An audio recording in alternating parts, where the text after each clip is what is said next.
सहकारी समितियों में महासदस्यता अभियान 12 से कानपुर डबल इंजन की सरकार द्वारा चलाई जा रही विभिन्न प्रकार की योजनाओं का लाभ दिलाने के उद्देश्य से सहकारी समितियों एवं बैंक खाता खोलने का महाअभियान आगामी 12 सितंबर से युद्ध स्तर पर शुरू किया जाएगा। ये जानकारी जिला सहकारी बैंक अध्यक्ष SD सिंह परिहार ने दी। उन्होंने बताया कि कानपुर देहात के लिए इस महाअभियान की जिम्मेदारी उपाध्यक्ष रामेंद्र कटिहार और अनिल सचान को दी गई है। इसके साथ ही यह भी निर्देशित किया गया है कि गाँव घर किसान के पास जाकर सभी लोग योजनाओं के बारे में उन्हें अवगत कराएं और सहकारी बैंकों में उनका खाता भी खुलवाएं। उन्होंने बताया कि वर्तमान समय में कानपुर देहात में 99 समिति उनकी है, जिनमें से 14 बंद चल रही है, जिसे अतिशीघ्र चालू कर दिया जाएगा ताकि ज्यादा से ज्यादा लोगों को इसका लाभ मिल सके। नगर और देहात में 30,000 नए सदस्य बनाने का लक्ष्य निर्धारित किया गया है और इसके लिए आगामी 12 अक्टूबर तक की गाइडलाइन भी सुनिश्चित कर दी गई है। उन्होंने बताया कि सरकारी बैंकों को कंप्यूटरकृत करने की भी तैयारी शुरू कर दी गई है ताकि यहां पर आने वाले ग्राहकों को कम समय में बेहतर सुविधा दी जा सके। इसके लिए अनुदान राशि भी प्राप्त हो चुकी है। इसके बाद कंप्यूटरकृत करने का काम तेजी से चल रहा है। इसके पूर्व उन्होंने नगर व देहात की कार्यशाला को संबोधित करते हुए सहकारी समितियों के अध्यक्ष, सचिव एवं बैंकों के शाखा प्रबंधकों को सरकार द्वारा जारी की गई गाइडलाइन के बारे में भी अवगत कराया और इस महाअभियान को तेजी से शुरू करने का निर्देश भी दिया ताकि ज्यादा से ज्यादा लोग इसका लाभ उठा सके। कार्यशाला में मुख्य रूप से नरेंद्र वर्मा, राहुल यादव, प्रवीण कुमार, मिहिर मिश्रा मुख्य रूप से मौजूद रहे। इस कार्यशाला का मुख्य उद्देश्य है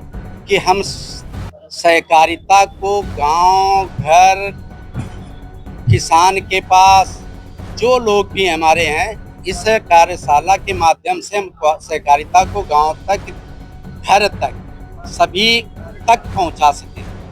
इसका मेन उद्देश्य ये है। आज की ये जो कार्यशाला रखी गई है, तो इस कार्यशाला के माध्यम से हम कानपुर देहात में मिनिमम 30,000 मेंबर बनाएंगे।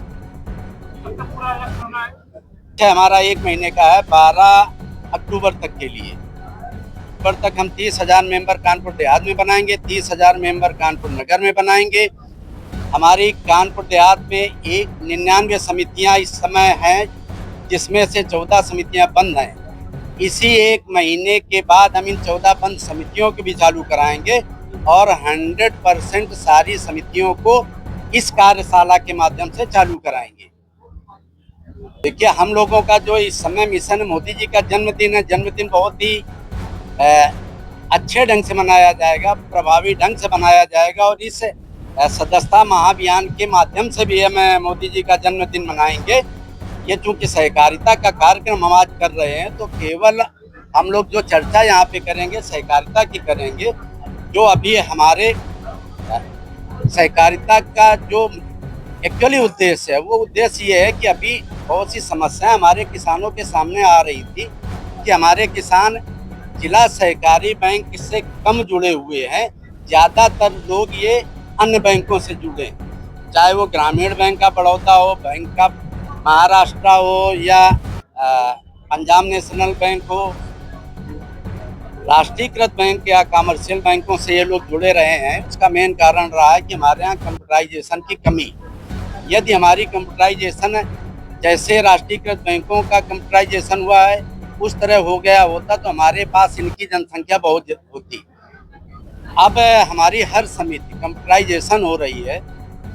लगभग सभी समितियों को 10-10 लाख रुपए जीर्णोद्धार के लिए विदाउट इंटरेस्ट हमारी सरकार ने दिया है। 10 लाख रुपए फर्टिलाइजर के व्यवसाय के लिए बिना इंटरेस्ट के दिया है। तो ये हमारे सहकारिता मंत्री जो उत्तर प्रदेश सरकार है, JPS राठौर जी, या केंद्रीय कैबिनेट मंत्री हमारे माननीय श्री अमित शाह जी हैं, उनकी दूरदर्शी सोच है, जिसकी वजह से आज हम लोग ये कार्यशालाएं कर रहे हैं, इस कोऑपरेटिव को आगे बढ़ा रहे हैं, बंद समितियों को चालू कराया है। कानपुर देहात के सारे लोग आए हैं, सभी क्षेत्र के लोग आए हैं। जी हमारे रामेंद्र कटिहार जी हैं, ये कानपुर देहात से ही हैं। हमारे एक अनिल सचान जी हैं जो डायरेक्टर हैं, भोगरीपुर तहसील से हैं, KP सिंह हैं। और इस अभियान को जो कानपुर देहात के संयोजक हैं वो हर्षवर्धन सिंह हैं, बैंक के डायरेक्टर हैं, उत्तर प्रदेश कोऑपरेटिव बैंक के डायरेक्टर हैं। इनको आज ये सारी जिम्मेदारी दी गई है कि कानपुर देहात की सदस्यता अभियान आप प्रमुख रूप से कराएंगे और जो भी डायरेक्टर हैं उनको उस क्षेत्र की आप जिम्मेदारी देंगे।